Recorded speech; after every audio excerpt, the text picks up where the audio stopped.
AEW and Tony Khan have just received some really bad news, and it's all due to WWE. And in this video, I'm going to tell you what that bad news is. Because at a time in which AEW has been on the downturn, they have been on a decline, both attendance, television ratings, and overall interest.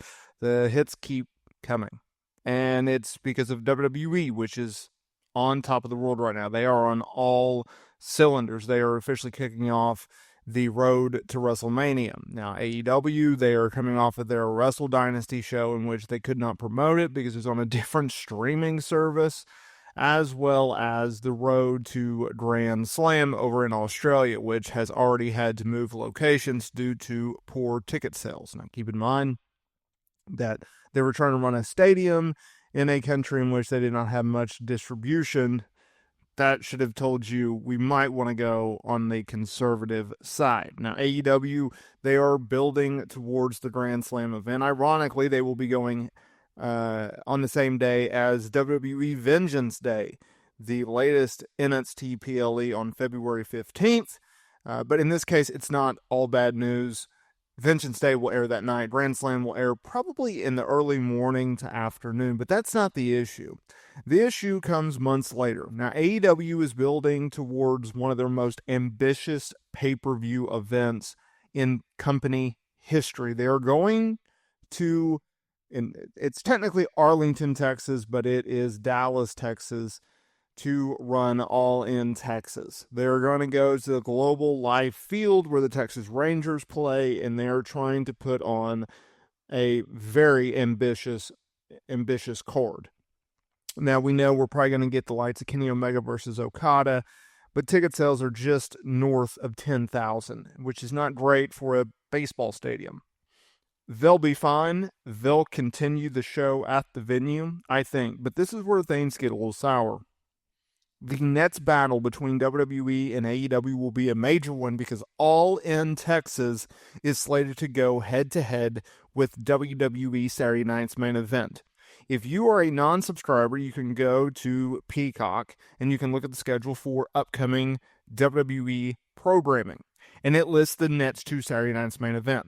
Now, keep in mind, Saturday Night's Main Event, the next one is on Saturday, January 25th, from San Antonio. This follows the December one. But after that, the next two ones are listed on May 24th and July 12th. Now, May 24th, ironically, is around Memorial Day weekend, but I think it's the week prior, so I don't think it'll necessarily go head-to-head with Double or Nothing, but it's certainly a possibility. Now, keep in mind, Double or Nothing usually takes place on a Sunday, so they should avoid head-to-head competition, but still, WWE could put it on that weekend, and that could hurt some interest.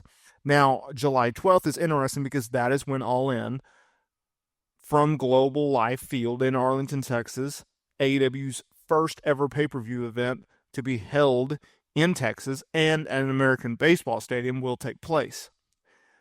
Here's the problem.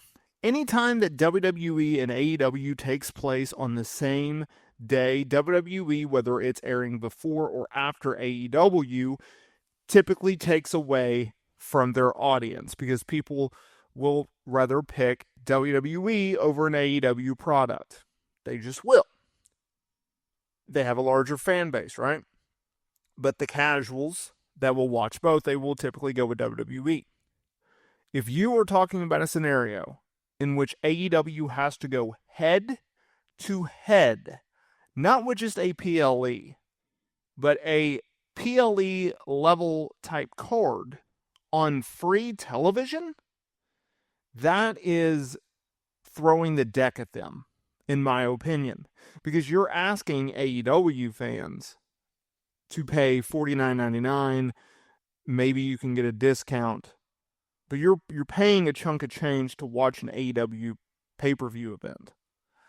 And you're going to do so against a WWE product, which is on fire right now, which is hitting on all cylinders right now. And it's going to be airing on free television, free broadcast television, right? You don't even need cable. You need an antenna and you can watch this show, or you can watch it on Peacock.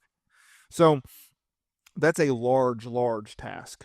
That is a devastating blow to AEW because they had already been dealing with declining issues when it comes to just getting people aware of All In Texas and getting people into the door and planning to buy a ticket to go to that. As a guy that lives about 4 hours away from Arlington, or excuse me, 6 hours away, you can make it in 5 if you go the speed limit.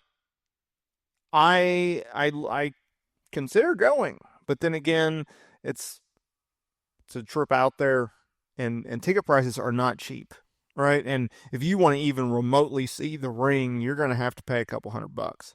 So, and that's just the reality of pricing these days. I'm not even complaining about that. I went to a Dynamite event in February of 2024, and I actually paid more than my SmackDown tickets a few months later, but I digress.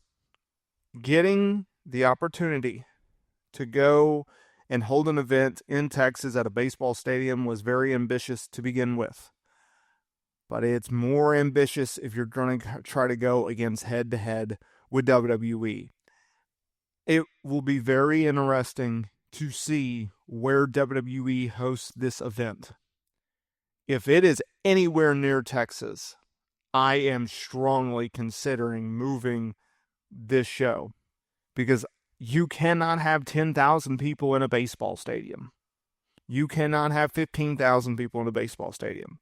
You can try to cover it, but it will sound horrific. I don't like the idea of shows in baseball stadiums. I don't like them with WWE. I don't like them with AEW.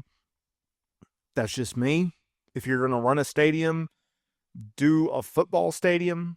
Baseball stadiums are just weird in their configuration and how the sound is. I mean, in stadiums, you have to deal with the issue of sound going up and it just goes out of the roof, or it just floats into the ether. It takes so long for the sound waves to bounce off the ceiling to get that big reaction when you're watching on TV. You do that in a baseball stadium, it sounds different than a football stadium, which is not the easiest task in the world. If WWE hosts this show in Texas, I'm moving the show if I'm AEW. I really, really am. I hope that AEW will be able to succeed. I hope that AEW will be able to book this show, hold this show, and draw phenomenal numbers with this show. But if we're being realistic, you have to be very, very weary of the prospect of this turning out well. It's just the reality of the situation. We will see how things unfold. But if I'm Tony Khan and I'm waking up to this news on Monday morning, I am not very happy whatsoever. And we'll see how he responds.